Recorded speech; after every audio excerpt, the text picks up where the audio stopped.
Authentic is sponsored in whole by Voice of Prophecy. Here in North America, trust in the government seems to be at an all-time low. And unfortunately, that also means that some people are calling the court system into question, the one branch of government that's supposed to be impartial. Today on Authentic, what in the world can you actually trust? Welcome to Authentic. Shawn Boonstra explores real existential questions about the meaning of your life and how you can live a genuine human existence. Listen every week right here on this station or on your favorite podcatcher. Here's Shawn with this week's episode of Authentic. A little more than a generation before the birth of Christ, one of the most important court cases in the history of Western civilization went down, and it revealed to the public something they kind of already knew. The system that was governing them was corrupt. It happened during the days of the Roman Republic, when the state was notoriously plagued by civil war. And in many ways, this court case contributed, at least somewhat, to the decline of the Republic and the relatively peaceful empire mode that was established by Augustus Caesar. The records from this ancient case are remarkably detailed, and they provide historians with some really important insights into how the Roman Republic was actually governed. And it all began with a very corrupt individual named Gaius Verus. Sometimes you'll see his name as Caius with a C, but most of the time Gaius with a G. Gaius was born to a fairly high-ranking member of Roman society, which probably gave him a taste for the good life. According to some records, or more accurately according to some accusations, his father was less than honest, which probably also taught him corruption. In time, Gaius Verus began to climb through the ranks of Roman society, and he quickly realized that his position and power gave him the ability to plunder other people's goods, to accumulate wealth for himself. He became a legatus, or a high-ranking officer, to the governor of Cilicia, where he used his position to start robbing pagan temples, taking the expensive statues and pictures. On top of that, he soon realized that his power also gave him the ability to exercise his lust for women, any women, married or not, with little danger of recourse. This guy was, to put it mildly, a really bad man. But the world being what it is, bad men often get nice promotions, and before long he made his way to the city of Rome, where he obtained a judicial office that gave him oversight of civil litigation. And of course, that enabled him to extort money from both parties in any given case. It was an elected position, and from what we can tell, he got the job through bribery, forking out something like 300,000 Roman sesterces to various individuals. That was a small fortune. He was also in charge of overseeing public construction in the city of Rome, which made it possible for him to extort money from contractors. What he would do when a project was getting close to completion was send an inspector with instructions to find something wrong, anything. And then he accepted bribe money from the contractor, who couldn't get paid unless Verus signed off on the project. So then, in 73 BC, he suddenly became the governor of Sicily, a rich province with all kinds of potential for plunder. Over the next 3 years, Verus stayed true to form. He misused the courts for personal gain. He extorted money from landowners and farmers. He plundered artwork from temples and from private citizens. He illegally took a slice of every inheritance. He forced the local government to make a gold statue in his honor. He illegally tortured and executed Roman citizens, and he made an absolute wreck of the Roman Navy. He was the most corrupt governor the Republic had ever seen. So after his departure in the year 70 BC, he was eventually put on trial. And unfortunately for Verus, the prosecutor in this case was Cicero, a man whose rhetorical prowess is still being studied in classrooms to this day. Cicero accused Verus of unbridled corruption, and then he asked the court to give him time to assemble a case. He was given 110 days, 50 of which were spent collecting evidence and interviewing witnesses in Sicily. And every step of the way, Cicero was hindered by Verus's friends. Fortunately, however, for the cause of justice, Cicero was relentless. To his delight, the chief magistrate appointed to this case was a guy by the name of Glabio, a man considered completely incorruptible. I mean, everybody knew there was no chance you could scare Glabio or bribe him. Now, of course, that terrified the crooked Verus because his only hope of getting an acquittal was by resorting to corruption. So, his representative, a guy by the name of Hortensius, tried to stall the case. Why? Well, Glabio's term as judge was over by the end of the year. And if they could kick the can down the road to the new year, they would get a different judge, and hopefully one who could be bribed. Aware of this, Cicero shortened the initial hearings dramatically, making a single speech that exposed the corrupt plans of Verus and challenged the court to consider the fact that very few people trusted them because, well, everybody realized that wealthy and powerful people seldom ever got a conviction in that court. They were obviously favoring their powerful friends and even taking bribes. I will present such a convincing case, Cicero argued, that if you don't convict Gaius Verus, you'll be condemning your own character. Now, from what I can tell, and I'm no legal scholar, but from what I can tell, Cicero then used a technique that was brand new at the time, at least to my understanding. He called witnesses from Sicily and interviewed them in front of the court, allowing the defense to cross-examine. That's what you and I expect, especially in movies that feature a courtroom drama. But Cicero seems to write that he was implementing something brand new when he did that. The process went on for 9 days, and the evidence he produced against Verus was so compelling that Verus's own lawyer panicked and suggested that the crooked governor should probably disappear before the trial was over. Verus took that advice and went to modern-day Marseille, where I believe he spent the rest of his days. Now, here's what I want you to see in this case. There's an important feature in Cicero's arguments that still rings true in our world. He makes a very clear case for Verus's corruption, bringing out credible witnesses for every single accusation. But he also makes the case that the court itself was on trial. Let me show you what I mean. Cicero states that this trial was a potential gift from the gods, a way for the court to redeem its reputation because the people believed it was corrupt. He says, "For an opinion has now become established, pernicious to us and pernicious to the Republic, which has been the common talk of everyone, not only at Rome, but among foreign nations also, that in the courts of law as they exist at present, no wealthy man, however guilty he may be, can possibly be convicted." In other words, everybody knew the rich and powerful never got a conviction. It's not unlike the sentiment that plagues our system now. A lot of people now suspect rather strongly that one way or another, our courts are stacked, and there's little hope of actual justice for the average person. The rich and powerful never seem to pay their dues, and the rest of us seem powerless to stop it. That's the way it was in Cicero's day, and a little later, this is what he says. "This is a trial in which you will be deciding about the defendant, the Roman people about you. By the example of what happens to this man, it will be determined whether, when senators are the judges, a very guilty and a very rich man can be condemned."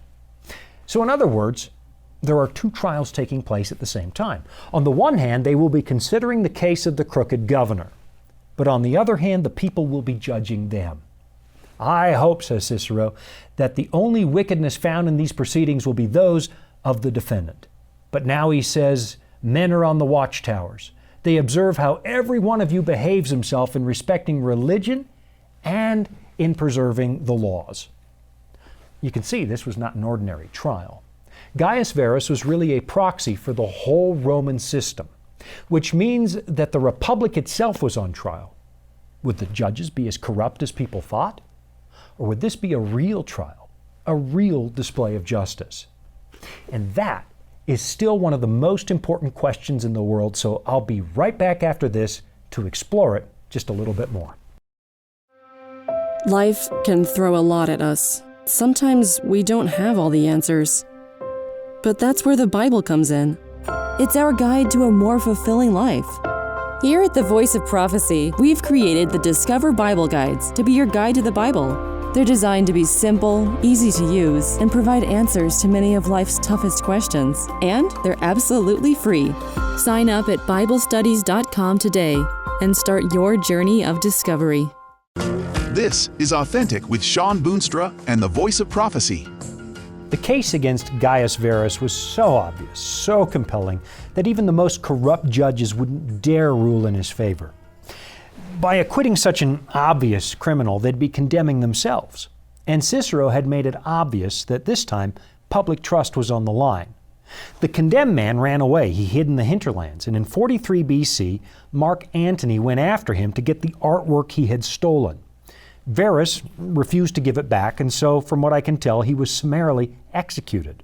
Justice had finally been done. But the questions raised by Cicero continue to plague our world to this day. Can we really trust the system in a world where power and money continue to produce results that should never ever happen? Do we live under a fair government, a just system of laws? Or is there one set of laws for the elites of this world and another set for you and me? Now, honestly, even if the courts were perfectly fair, and I think for the most part they tend to be, but if public perception says they're not, then we've got a really serious problem. When public trust disintegrates, the stability of society begins to corrode. And that's something that's clearly going on all over the world right now. Public trust in government has been declining now for years. In 2014, Pew Research discovered that 81% of Americans were either angry or frustrated with the federal government, and only 24% said they trusted government. Fortunately, according to a 2019 survey by Annenberg, a little more than 2/3 of people say they still trust the Supreme Court, but 57% did say that it had become too political. And in recent months, the Supreme Court has become yet another political football. And of course, what that all means is that our generation is a lot like the generations that came before us. None of us in the history of this world has ever produced a utopia. Human government has been constructed by human beings who are inherently self-interested. And it is the very rare person indeed who continues to serve the public with absolutely no regard for self. We just don't have that many altruists in the world. And that's one of the major points being made in the Old Testament book of Daniel. The Hebrew people had been brought into a covenant relationship with God, declaring Him to be their only sovereign. But as time progressed, they demanded human forms of government so they could be like other nations.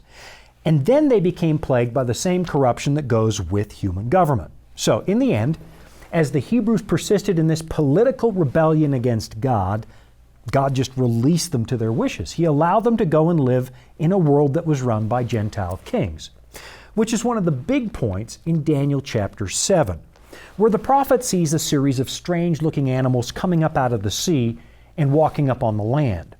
These animals represented various Gentile kingdoms that Israel would have to live under from that point forward: the Babylonians, the Persians, the Greeks, and the Romans. In fact, the vision continues all the way down to the final judgment, where the kingdom of God is reestablished and real justice is finally restored. What this prophetic passage does is remind readers that all of us are sleeping in a bed that we made for ourselves, and there are consequences to our desire for self-sufficiency. And of course, when you bring up the subject of a final judgment, a lot of people raise exactly the same question Cicero did. Can we really trust the court to be fair? And by that, we're talking about God's court. There's a story in the Old Testament that really highlights this question, the story of Sodom and Gomorrah. Before destroying these wicked cities, God approached Abraham to discuss His plans, because after all, Abraham had been told that he and his descendants would inherit the lands where Sodom and Gomorrah were standing. This was going to be their new home. So let's pick up that story in Genesis chapter 18, where God is discussing the fate of these wicked cities, and I think you're going to find this really interesting. It says, "And the Lord said, Shall I hide from Abraham what I'm doing? Since Abraham shall surely become a great and mighty nation, and all the nations of the earth shall be blessed in him. For I have known him, in order that he may command his children and his household after him, that they may keep the way of the Lord to do righteousness and justice, that the Lord may bring to Abraham what he has spoken to him." And here's what I want you to consider. There is no reason that God was required to explain Himself to Abraham. As the Creator, God could do whatever He wanted.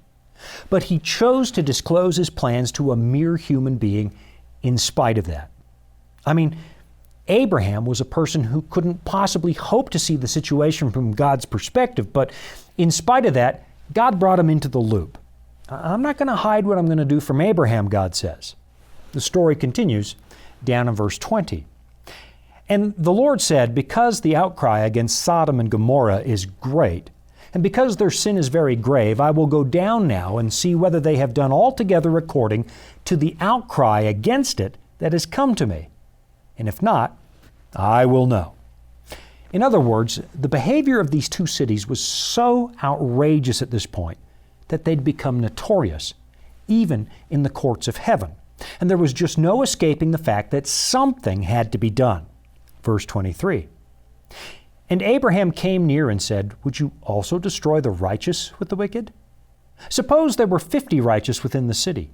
Would you also destroy the place and not spare it for the 50 righteous that were in it? Now here comes the really important part. Far be it, Abraham says, from you to do such a thing as this, to slay the righteous with the wicked, so that the righteous should be as the wicked. Far be it from you. Shall not the judge of all the earth do right?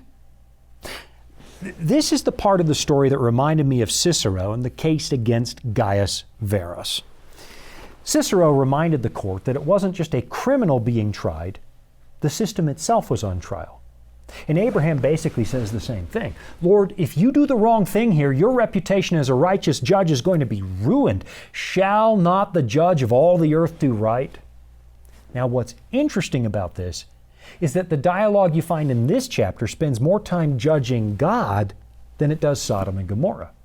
Abraham says, what if there were 50 righteous in that city? I know what kind of God you are. If there were 50 good people, you wouldn't do this.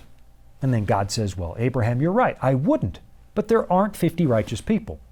So Abraham drops the number to 45, and then 40, and 30, and 20, and finally 10. If there are 10 righteous people. But of course, there are no righteous people, and it turns out that God's verdict is just. So the really big question here is not so much the injustice of these cities, but the justice of God. There are two important things going on at the same time. The criminals are being tried, that's for sure, but so is the court. And given the incredibly long litany of complaints that human beings have lodged against God and His justice, you've got to know that this story with Abraham might just be foreshadowing the work of God's final judgment. I'll be right back after this. Here at the Voice of Prophecy, we're committed to creating top-quality programming for the whole family, like our audio adventure series, Discovery Mountain. Discovery Mountain is a Bible-based program for kids of all ages. Your whole family will enjoy the faith-building stories from the small mountain summer camp and town. With 24 seasonal episodes every year and fresh content every week, there's always a new adventure just on the horizon. Check it out today at discoverymountain.com. This is Authentic with Shawn Boonstra and the Voice of Prophecy. There's a really serious problem with the way that you and I try to assess the character of God, and it has to do with our, rather limited body of knowledge. I mean, it's one thing for an all-powerful, all-knowing God to judge me, but how could I possibly hope to judge Him? It's a question that shows up in what might be the oldest book of the Bible, the book of Job. Most people know this story pretty well. Job is unfairly, unjustly afflicted through no fault of his own. He loses his wealth, he loses his family, he loses his health. His friends, of course, assume that somehow this has got to be Job's fault, because otherwise they can't imagine why all this stuff would happen. And of course, in time, Job begins to suspect that maybe something is wrong. And he begins to ask the same kinds of questions you and I ask when life becomes unfair. So in Job chapter 38, we find one of the most astonishing accounts ever put to paper. God Himself appears, and He begins to question Job. Here's what it says.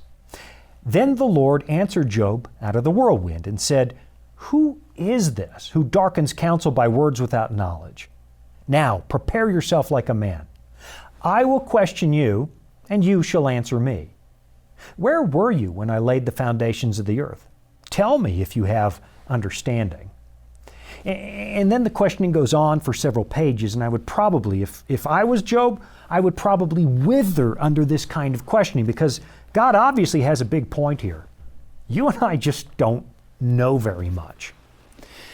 There's an old saying that true wisdom consists of knowing that you know nothing, which is often attributed to Socrates, although he never actually spoke those words. Yet there's some truth to that. Eventually, life has a way of showing you how little you really know. The older you get, the less sure of yourself you get. And the more the human race discovers about the universe, the more that principle proves to be true. So judging God is a pretty ambitious undertaking, to say the least. But that doesn't mean that God isn't interested in demonstrating His justice or proving it to us. I mean, He doesn't have to explain Himself, but He does. 1 Samuel 16 verse 7 says, "The Lord does not see as man sees, for man looks at the outward appearance, but the Lord looks at the heart." God is telling us that He's trustworthy and fair. You and I make horrible mistakes when we judge other people because we use all the wrong criteria, and the truth of a person's character is often hidden away from our sight. At the end of the day, you and I just aren't mind readers. But God is able to weigh the entire person. And even then, He doesn't ask us to trust Him blindly. A few moments ago, I referred to those Gentile kingdoms you read about in Daniel 7, and I mentioned that the sequence of worldly government ends with a final judgment. So let me show you something fascinating about the way that Daniel describes that judgment. "I watched till thrones were put in place, and the Ancient of Days was seated. His garment was white as snow, and the hair of his head was like pure wool. His throne was a fiery flame, and its wheels a burning fire. A fiery stream issued and came forth from before him." So this is a pretty solemn scene, to say the least. 1,000 thousands ministered to him. 10,000 times 10,000 stood before him. Now, most commentators believe those thousands, that's a reference to angels. So now watch this. "The court was seated, and the books were opened." Now, here's what I want you to think about. Why in the world would an omniscient, all-knowing God need books? Wouldn't He already know everything? Wouldn't He know what was in the books? Well, the answer is yes, but God's not the only party to this process. It says a vast multitude is gathered around the throne, and of course, those beings are not omniscient. So what this is telling us, frankly, is that God plans to show the universe everything. He doesn't have to. We certainly don't deserve it, but He's not afraid to show us the truth because His court is not corrupt, and the judgment is going to prove it. And because of that, and here's the big idea, we can leave the judging to God. I mean, listen to this important statement from the Apostle Paul. He writes, "Therefore judge nothing before the time, until the Lord comes, who will both bring to light the hidden things of darkness and reveal the counsels of the hearts. Then each one's praise will come from God." What God promises is full disclosure. And I don't know about you, but I have two minds about that. On the one hand, to finally have the unvarnished truth about everybody and everything, that's going to be a huge relief. I mean, most of us can't even imagine living in a world where everybody is honest and everything is transparent.